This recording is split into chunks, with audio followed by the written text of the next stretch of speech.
I've just done a food shop and I wanted to illustrate food miles in this video. And on this side of the table are all the products that are produced in the UK.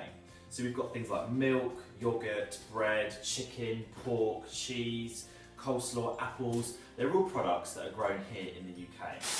But on this side of the table are products which are grown outside of the UK. So we've got spinach from Spain, peppers from Spain, cucumber from Costa Rica, kiwi from Italy, oranges from Spain, cheese from Italy, passata from Italy, tuna from the Pacific Ocean, bananas from Colombia, sweet potatoes from the USA, grapes from South Africa, and watermelon from Brazil, and fish from Indonesia. So what's happened is demand for food in the UK has changed over time.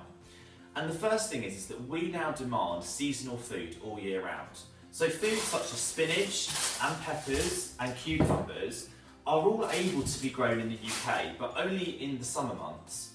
But because we demand them all year round, because we want to cook with spinach and we want to cook with peppers and cucumbers all year round, that means that we source them from other countries and we import them. So this gives us a much more varied, balanced diet and means that we don't become malnourished and that we've got a good, healthy diet.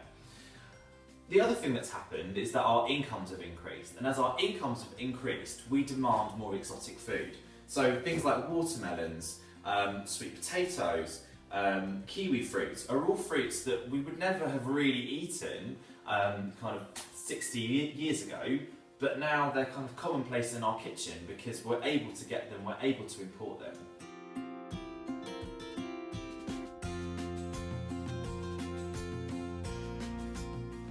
So there's a clear link between food miles and carbon footprints. Obviously, food that's travelled long distances like this food here is going to have a higher carbon footprint because the emissions associated with transport and refrigeration are going to be really high. And greenhouse gas emissions, we know, contribute to the greenhouse effect, which leads to global warming. So we could choose to minimise the impact that we have on our planet by not buying food that has travelled such long distances and just buying food that can be locally produced.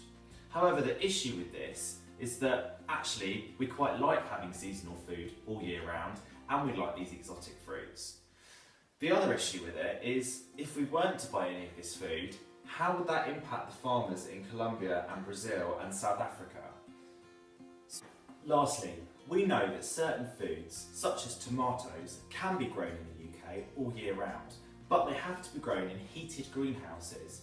So although this food, technically, if it was grown in the UK, would have lower food miles, you'd think that technically it would have a lower carbon footprint.